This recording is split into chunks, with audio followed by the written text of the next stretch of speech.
I think that there is a gap from 25 to, I'm going to say about 20. I'm going to say like 23, 22 to 26. And there's this pressure to get married, to have kids, to have it all figured out.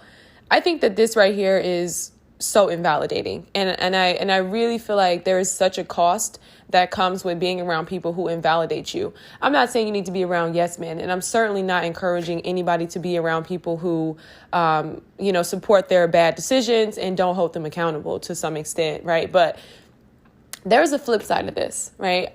For myself, I've pretty much been a black sheep my whole life. When I think about my childhood, I was very rebellious in some sense, right? I was always challenging authority to some degree. And I think as a young child, it was obviously a little problematic. But when I look back on it and just my personal experience, the reason I did it was because I never saw great leaders, right? I would see people do things or say things that just weren't right. I would see the favoritism that sometimes took place in regards to like teachers' pets and things like that. Even very young, I was able to identify racism, you know what I mean, in the classrooms, how the black girls were getting treated versus how the white girls, black boys versus the white boys, you know what I mean? So growing up with that, I think for me, I always seen that it wasn't right. And that to me made me feel like, well, how can I respect this if it's not right? Right. So I think to some extent, I've always been in that space. And I remember even sometimes like challenging my dad, because our relationship was a little rocky.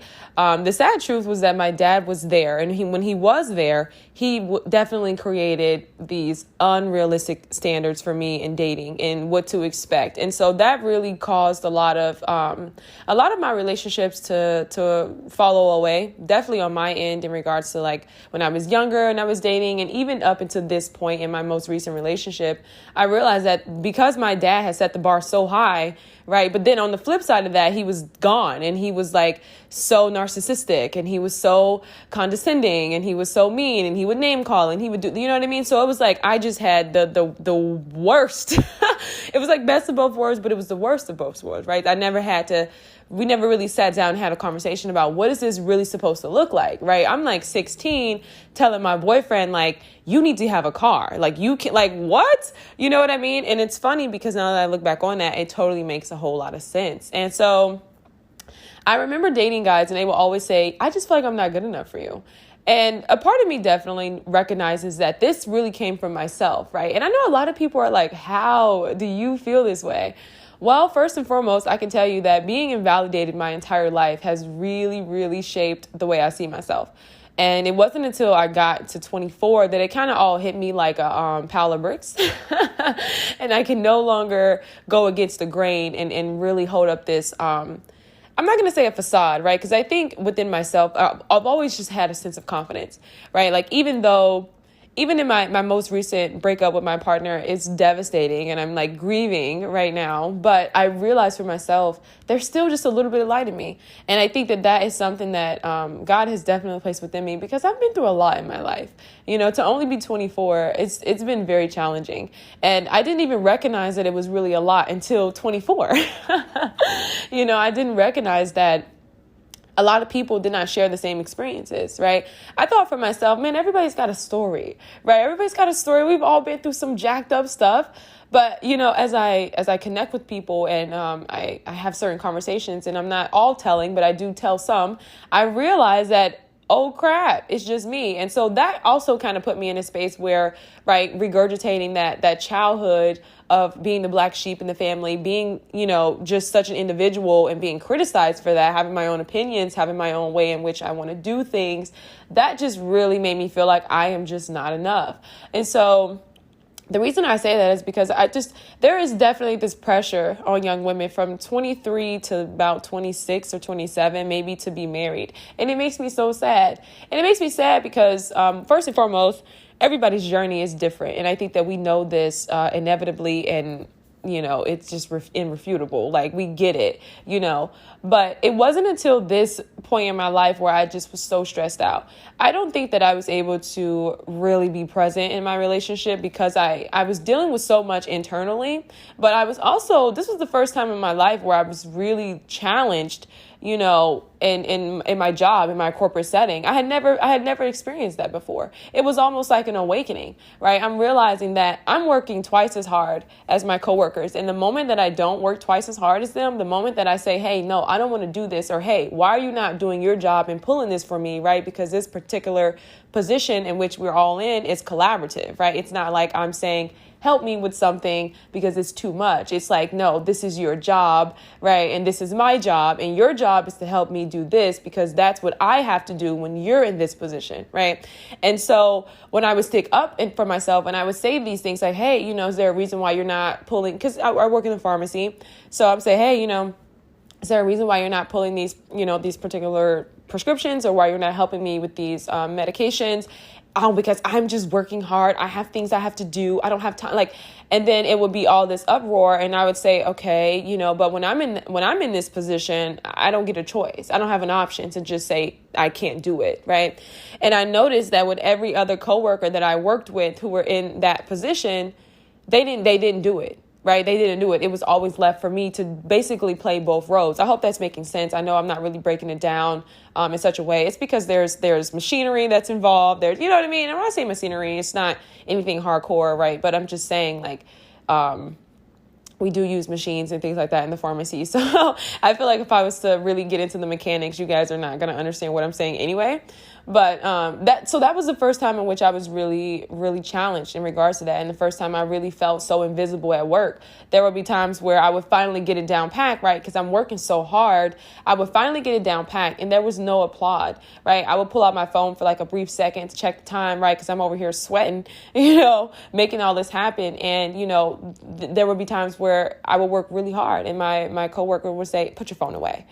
It would be something really rude and snarky. And so that can make a person feel invisible, right? And of course, I think that this is also just even further penetrating, right? The inner child that definitely felt like she wasn't seen and felt as though she just, took up no space whatsoever, And so I think that's probably one of the most hardest things. I think that was one of the most hardest things. And so what that really birthed was like me not really knowing how to share the space.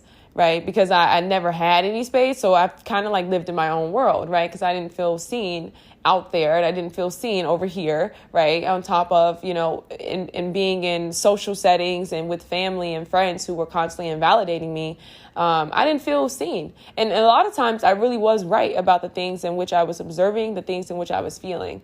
So that made me feel unseen. And then being with my being in corporate settings and just being a Black woman in general, you were so easily misunderstood, and I think that this is definitely the struggles of being the successful Black woman. So I'm so excited that you guys are here with me. We're going to go ahead and get into this.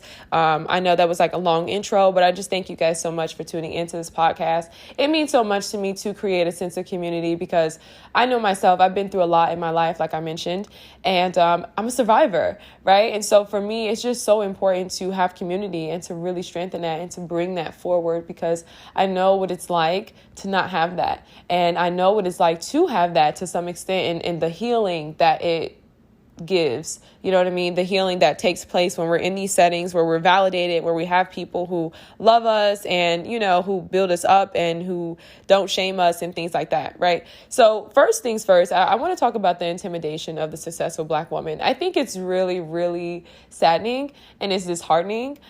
Because I think we don't really look at the root and the ripple effect of this entire chain, right? A lot of people are just so quick to say, oh, modern women are this or women are this. And even still, right, we're still in a space where women are to blame for everything. And I don't think that it's a conversation that's had in a way that people can really understand it and receive it. It's not fair, right? And I know life isn't fair, but it's almost like it's unjust, right? Like to take our fathers out of the home, right? And to put us in situations where we are definitely the ones who have to be the caretakers, the ones who have to be the providers, and then put us in spaces where we're not seen, we're not heard, we're not validated for this, right? So now at this point, this is regurgitating the message that we are not enough. I was listening to Cultivating Her Space. It's a phenomenal podcast with these two incredible therapists. I love them so much, guys. Definitely check out their podcast, Cultivating Her Space. It's amazing. There was a therapist on there. I just listened to this last night, and so I don't want to get her name wrong, but she talked about not being good enough. I think the episode was probably in one of their later seasons, so guys, make sure you check it out. It was amazing. But she talked about not being good enough, and what I recognized in that space was that's how I oftentimes felt, right? Because so our fathers are in the home, right? Or if our fathers are in the home, they're back and forth, or if they're in the homes, we're overly spoiled. Like, there's just like that, but that's not really like necessarily a bad thing. I'm talking about the good majority of us who have not had fathers in the home, right? So we grow up in this space and we have to be all of these things. We have to do all of these things. I'm personally the oldest of 6, so I had to take on a lot of responsibility very early on. And I wasn't necessarily taking care of my siblings, but my mother was very young. Like my mom had me when she was like 17, 18 years old. So, there's a lot of things she didn't know. And there were a lot of bad choices that she was making. And so I'm older, I'm hyper vigilant. I want to make sure that certain things are not going on because we were in certain situations before. So I'm feeling like I have to be the adult a lot of times. I'm feeling like I have to be the one who's responsible. And that has kind of birthed me in this space where I feel like I have to be a role model, right? Which, maybe it's one of those things where pain produces purpose, or maybe it's just a huge sense of that. It's just my upbringing.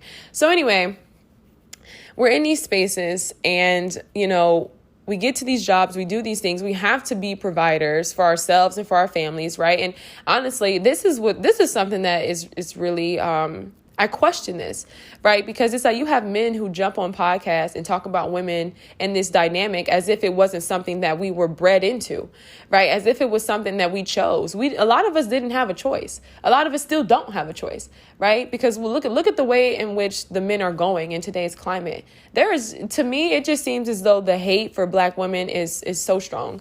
And I think it's sad because it's almost like the people who love us are ushered out into the background. And so I kind of want to touch on this too, in regards to like interracial dating. I used to think that this was by design. I'm not going to lie. I thought it was by design. I was like, I don't really know. Like, this is something very interesting. Why can't we seem to have a sense of community and peace and harmony in our community? But when I see today's climate, I think that there are so many Black men who just want to blame Black women, right? And then we have I think a big part of this too is a large portion of this, I feel as though there are mama's boys. You know what I mean? Mama's boys who mothers do everything for them or who have done everything for them to the point where they feel like they are hindered to some capacity. And so that then puts them in a position to hate women because it's like, dang, every time I want to stand up and be a man, my mom is coming to rescue me. And I don't really have the tools to do this on my own because I never learned through my own experiences. So I think that that's one portion of it. And then I think the other portion of it is just the continuation of the misunderstanding of a Black woman. It's just not fair. It's not right. I remember I was crying. I was really overwhelmed and I was exhausted. I was tired of fighting. I was tired of pushing. I was tired of just having to be strong. Like I just broke down. I was crying. And I remember my ex was like, "You're so weak." And I just shut down. Now I do think for myself, I'm like, well, maybe I exposed a little of this too much. Right. And because honestly, you guys, I think people say, oh, be softer. But the truth is that the narrative centering around Black women and successful Black women, there is no softness. There is no softness. So when you kind of step into that space and you do allow your softness to shine, it's definitely taken for advantage of because we're not used to seeing it. We're not used to seeing a Black woman be soft and emotional. And you know what I mean? That's not what we're used to seeing. As a whole and as a collective, we are so used to seeing Black women be strong. And I remember my grandma she engraved in me, be strong, Jaylin. Only the strong survive. Only the strong survive. You can't trust nobody. And I look at my grandmother's life and it makes me sad. She never got to do any of the things in which she wanted to do, right? She never got to explore certain avenues. She never got to have certain relationships because she was always so busy taking care of everybody else. And so this is where I understand the everybody saying like, hey, put down the superwoman cape, right? I get it. But I think that this part right here is just, it's so real, y'all. Like it's so real. And so I just feel as though when it comes to Black women, the narrative is jacked up. It's jacked up. And I don't think that it really allows a space for us to shine our light. And so the reason why I'm so passionate about creating immunity, right, for our souls, our well-being, our spirituality, and our emotions. But I'm so passionate about creating this sense of community, around us and centering us, because it's just not right. It makes me just really sad to see the narratives that are centered around us, and just like overall, like it's almost like we don't even want to talk about it, because then they put us in this space where it's like, oh, you're just damaged, right? And it's almost like there's no compassion for it. But I had to realize, even for myself, like there were certain situations where there was a black coworker who had done something, a black male coworker had done something, said something that was inappropriate. And I was like, you know what? I don't want to tell on him, because it was times where it just made me feel so uncomfortable. And it was like out of line, like, you know what I mean? And I don't want to share it with you guys, just because I just feel like I just don't even want to distort, and you see what I'm saying? Like, this is a perfect example right here. So what I realized in that moment, I was like, man, I know if I tell on him, this guy, they're going to fry him, right? Like, they're going to fry him. He's not going to be able to work anywhere else. He's going to lose certain things because of what he said was just so inappropriate. So I was like, let me just give him the benefit of the doubt. Maybe he just doesn't know any better.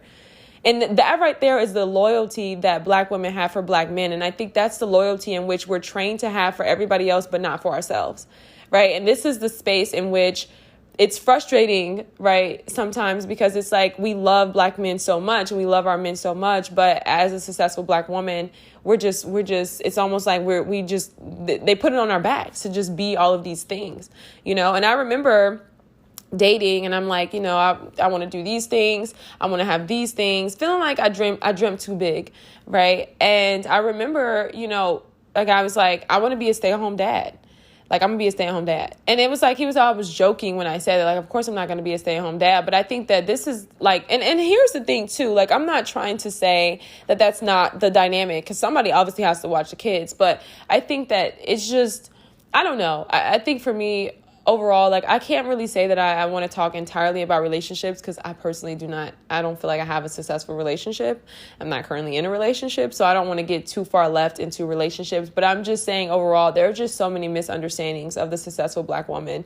And then the other thing is, when you work really hard for something, you're proud. And I think you should be proud. And I think a lot of times, the only people that are typically clapping for you are your friends. Maybe your friends, but the people that, may not know you. And so I think to even sit in a space where it's like you should feel ashamed for working hard and actually making a life for yourself, that's not fair. That's not right. I think another thing too is we have to start seeing black women as human. I don't think that we see black women as human. Honestly, there's nothing wrong. Why can't women dream? Why can't black women have dreams? Why can't black women want to be successful? Like, I think that this time that we really start to challenge these narratives, like, why is that a bad thing?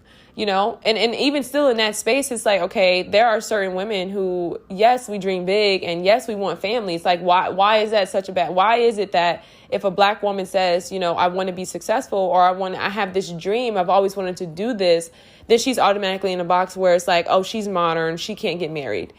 You know what I mean? It's just like, I just think it's time to challenge the narrative. And I think that honestly, for so many people, and just for culture and today, and just for the continuation of degrading the black woman, it's so much easier to just throw us away rather than to figure out how to make a relationship work with this new found information and living in this revolutionary time, right? Like, we're living in a revolutionary time, you guys. Like, times are different. And even though I think that there are some people who do want to be stay-at-home moms, and I think that setup would be nice. A lot of times that's just not afforded to us, right? Like I said, there's the pressure from 23 to 27, but it's like, okay, if I've been through some crap, I'm coming out of my life, I need to figure some things out for myself.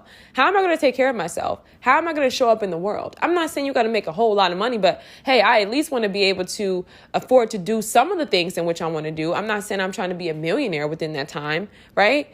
And so it's like the pressure is just so heavy. And if you it's like people don't understand the vulnerability of black women and just putting ourselves in positions to say, hey, I'm going to let this person take care of everything. Because 9 times out of 10, that has never been a dynamic that we have ever seen that was like, like in a way that was healthily structured. Like, that's not a thing. That's not an option. You know what I mean? So I'm not saying that it's not possible, but I definitely just think overall, for a lot of women, I think that's a very vulnerable position. And it's not because it's like, oh, we want to be the breadwinners. No, it's just that I've seen my uncle, my cousin, my daddy, you know what I mean? My friends, people go in these situations and they come out with the short end of the stick. right? But then again, that just goes back to Black women, and that goes back to our blame and our, you know what I mean? Instead of saying, you know what, unfortunately, the men that are in our community and that are typically around and even on these large platforms, I see that there is a disproportionately amount of respect for Black women. There's a disproportionately amount of value and appreciation for Black women. So I don't actually feel comfortable doing nothing and letting this person take care of everything. Because to me, I've been taught, and the world continuously perpetuates this narrative that I am not enough, right? And it's thing, even if she is a stay-at-home mother, what is all the noise going to be around that? You know, so I just think that overall, it's just it's not right. It's not right, and I'm really passionate about it. And so this intimidation piece, you guys, I personally feel as though when it comes to the intimidation piece, I can't say that I think that men are intimidated by us, but what I can say is that sometimes this right here, I don't know. I think this is the part I can't really seem to wrap my head around. I think overall it's just maybe one of those things to where, I don't know. You know, honestly, that part right there, you guys, because I think for me, when it comes to the intimidation, well, I'm going to speak from this perspective, because I can't speak from a man's perspective, and I don't really know if men are really intimidated. I'm going to say no, but I don't know. So I know that society sometimes can be intimidated. I know sometimes being at my job, there's a level of intimidation. Like, you know, they get up in my face, or they'll, you know, not like get up in my face, like rah, but like, you know, they'll speak to me in a way that is just so aggressive and so strong. And so, you know what I mean? And it's almost like because they're waiting for me to drop the ball, or they're waiting for me to respond, or they're thinking I'm going to turn around and snap on them.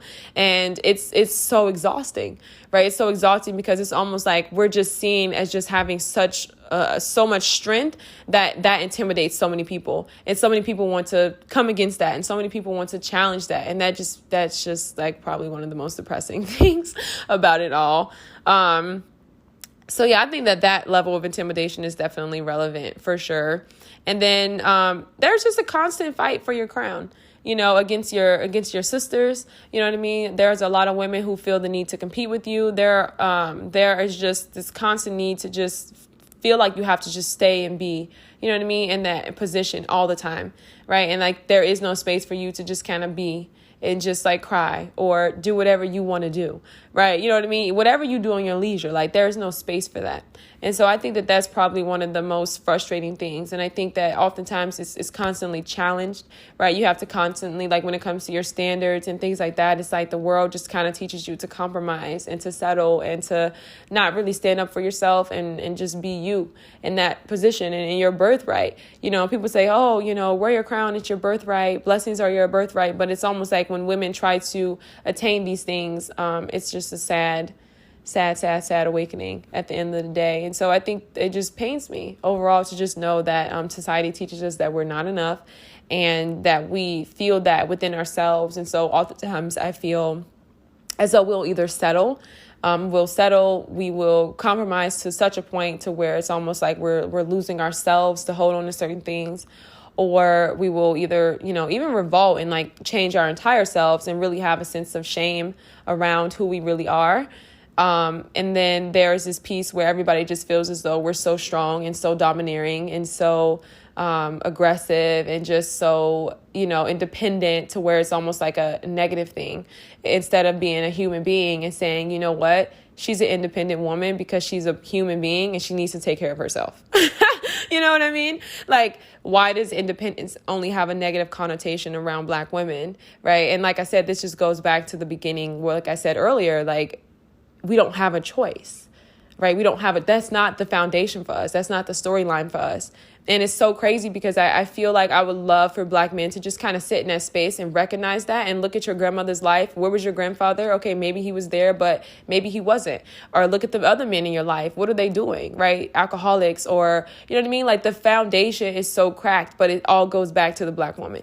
And it's the weight of the world that we have to carry on our shoulders, and the pain of everybody else that we have to carry on our back. So there is no option and there is no space for that. And I think that sometimes Black men just have a very hard time recognizing that and understanding that this is definitely generations of things. And so what I'm going to encourage for any successful Black woman who has streamed this podcast, or if you are, you know, if you're working on your journey or whatever the case may be, success definitely comes with sacrifices. It comes with sacrifices, and when it comes to being successful, you just have to find people who get it. And when I say people who get it, I mean maybe find some sense of community in your hometown, around the people who are, maybe you're rolling with, because I think at the end of the day, this is relevant. This conversation is relevant, and everything that I said is facts. Like this is the real truth.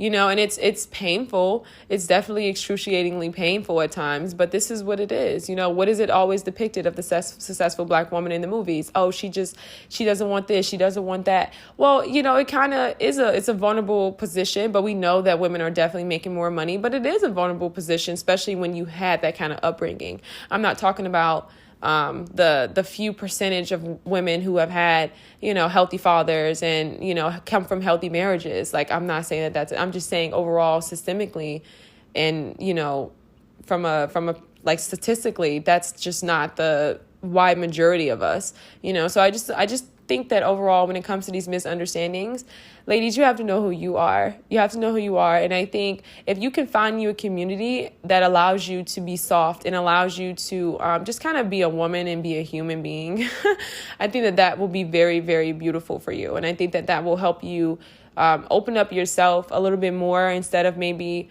feeling like you have to totally rely on your partner. Because I think that even still, like, those father-daughter relationships really, perpetuate that dynamic as well, right? If it wasn't healthy, or if it wasn't reliable, or if it wasn't, you know what I mean? So we just have to kind of sit in a space where we're honest with ourselves, and we recognize our truth, and we recognize the ways in which we've been going about things, and we understand that, it's not all on us, but it is definitely something that has been designed. And, at the end of the day, I'm going to say drop it, just drop the baggage. And I feel like, right now, I am going to touch on this aspect because I want to talk to you guys about this too.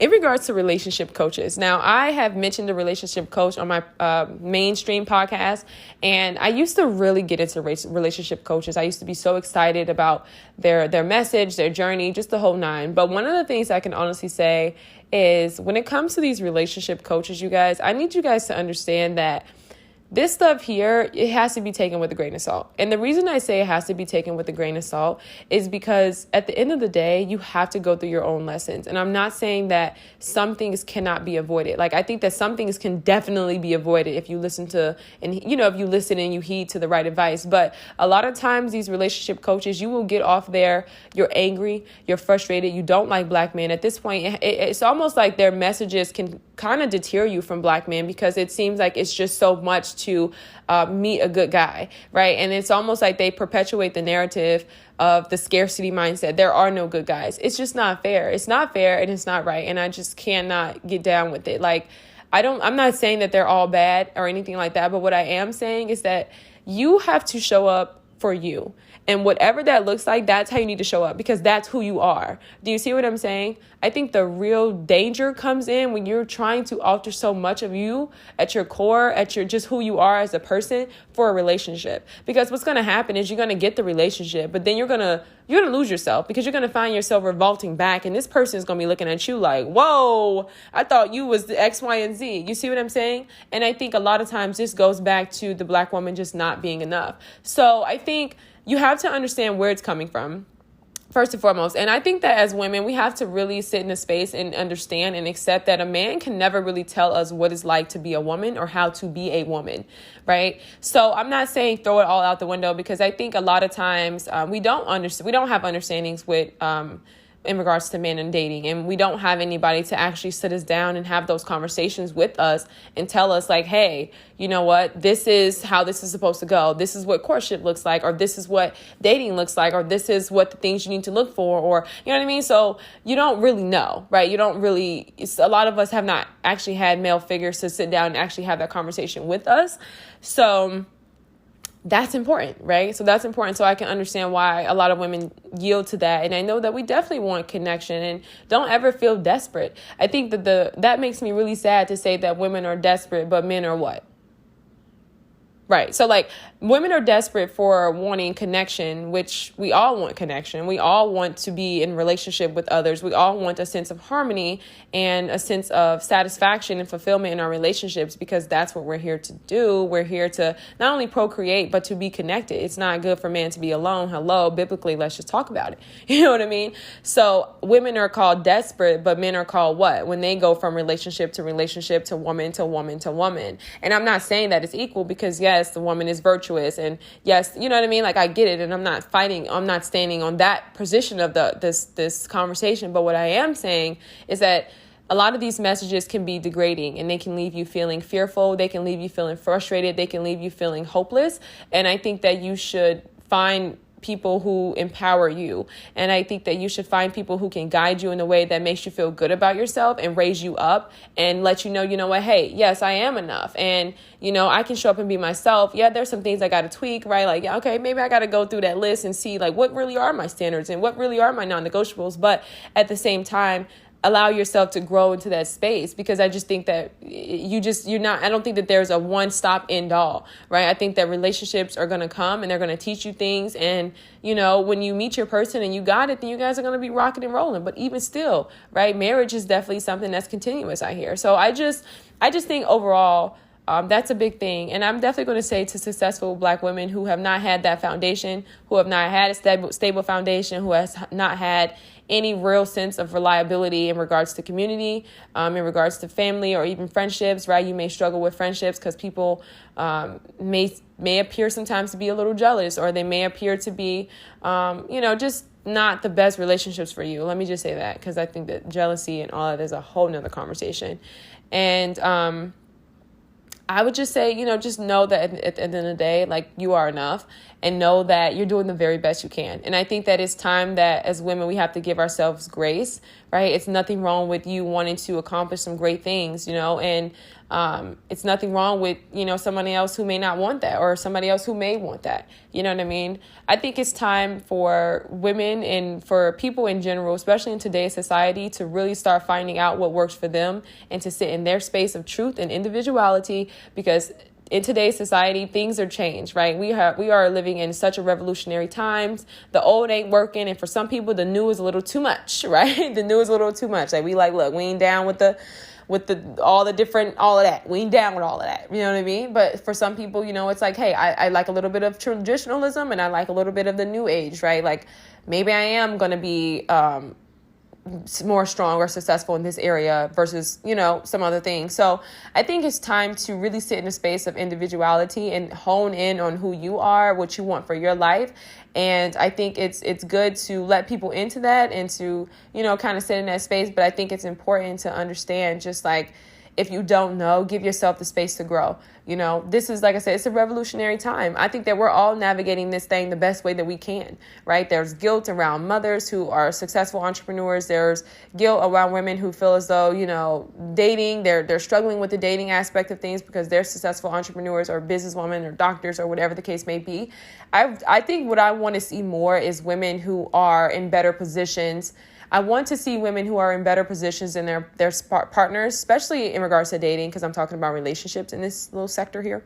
I want to see these women speak up and talk about their dynamic and maybe share a little bit more light and insight on women who are ambitious and who do have dreams that, at the end of the day, God has given them these dreams. I think we have to also understand that it's not everybody's purpose to just be married and just have kids. Like, I think that for myself, I know that I'm meant to have kids, but I also feel like for myself, I know that I have a dream and I know that I have a purpose and I know that there is a bigger calling on my life, right? So I think that we have to really open up the door and like I said, allow ourselves to be human, allow Black women the space to be human, right? Everybody's not cultivated just for that. Everybody wasn't put here just for that. And I'm not saying that that's not possible. What I am saying is that if God has given you gifts and talents and abilities, then you have greater callings as well. And I'm not saying you can't be a mother. I'm just saying you have greater callings on your life. And so it's different when it's purposeful. It's different when you are created to live a life of your own. You know what I mean? Like, it's different when you're put here for a purpose, And so I think that if we can just allow women and each other the space to be in that space, and that can make all the difference. And here's another thing too. I wish that more women who maybe were in those situations or are currently in those situations, talk about the truth of what it feels like to kind of be with someone and, you feel as though you're kind of like a shadow, or you feel as though you had to give up so much of yourself to be with this person, and I think I'm not, and we want to turn the volume up on negative experiences in regards to marriages where, you are a stay-at-home mother. But what I do want to talk about is the true essence of that, and how some women may have negated their dreams because they felt like they couldn't do both. Right? Do you see what I'm saying? Like, I just think overall, like, I just want to open up the conversation for this entirely, because I just think that there's just so much to be said about it, and I think that there's so much to really, really sit and talk about, But I'm going to end with this too. Like, for myself, being successful in dating, like I said, first of all, it's been tough because, from my personal experience, my dad has set the bar really high. And then he was like, he was very ambivalent, right? He was set the bar really high. And then he was also like real high and cold, very temperamental, a little condescending, very rude, very unemotionally unavailable. So, that in itself just created such a rocky water for me, like in regards to dating. But I definitely can say for myself, I can't say that it's been an entirely negative experience, but I will say that it's been challenging because I have been navigating, what does this look like for Jaylin? What does this look like for my life? What does this look like for me? And I think the biggest advice I could say from learning from my last relationship is to find someone who is willing to work out what that looks like for you. You know what I mean? Like, find someone who is willing to sit in a space and you guys can both figure out, what does this look like for us, right? Especially if you may be the breadwinner, or especially if, I don't even want to talk about breadwinner. I just want to talk about that just overall relationship dynamic. You know what I mean? So I think that can help a lot of people. And I think that's what I'm going to leave with. And I hope you guys really enjoyed this episode. Like I said, I love this community. It is a total safe space. We're going to have candid conversations. I leave my email in these bios here in the show notes. So you guys definitely send me any topics you want me to cover, any questions. You guys can leave me voice memos. I'm definitely going to be checking those out. Definitely feel free to rate, leave us a review. Let me know what you guys are thinking about the podcast. And if you enjoyed this episode, feel free to comment.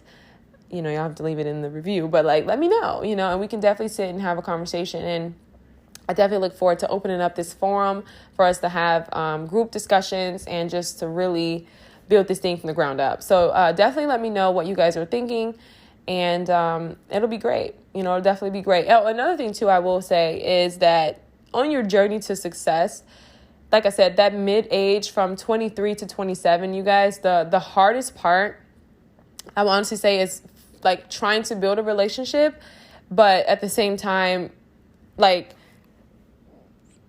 building a career and a life for yourself. Because I think that sometimes there are some people who just need a little bit more attention than you can give when you're in that season of like cultivating and building something, and I think that that's something that we don't talk about in regards to success in general, right? I'm not talking about just success as far as women. I'm talking about success as far as men and women. When you're trying to build something, right? And this is something that I wish that we would also normalize in our 20s, is really trying to create foundations for our lives. I wish that we would really start, especially if you didn't go to college, right? Or if you did go to college, but you realize, hey, I got this liberal arts degree, I want to do something else, right? I wish that we would normalize structuring a foundation for our lives, right? Because I think if we would normalize structuring a foundation for our lives, then later on in our 20s, or maybe our early 30s, or even in the mid of our 20s, because we are we have an understanding of who we are, we have a foundation for ourselves, we have a strong foundation for our lives, right? And understand that careers and these things can change, right? Like I tell people all the time, entrepreneurship is not starting one business and it just hitting and going global, right? Entrepreneurship is starting a series of businesses, and you see what works and what doesn't work. And if you are somebody who's extremely gifted or talented, you need time to explore those options. And I say that for everybody. Like, you need time to explore what it is that you want to do. You may end up in law school somehow, just happen to go to the library one day at 27 and read a book, and you're like, wow, I really want to do this. I feel like this is where I'm being called to next.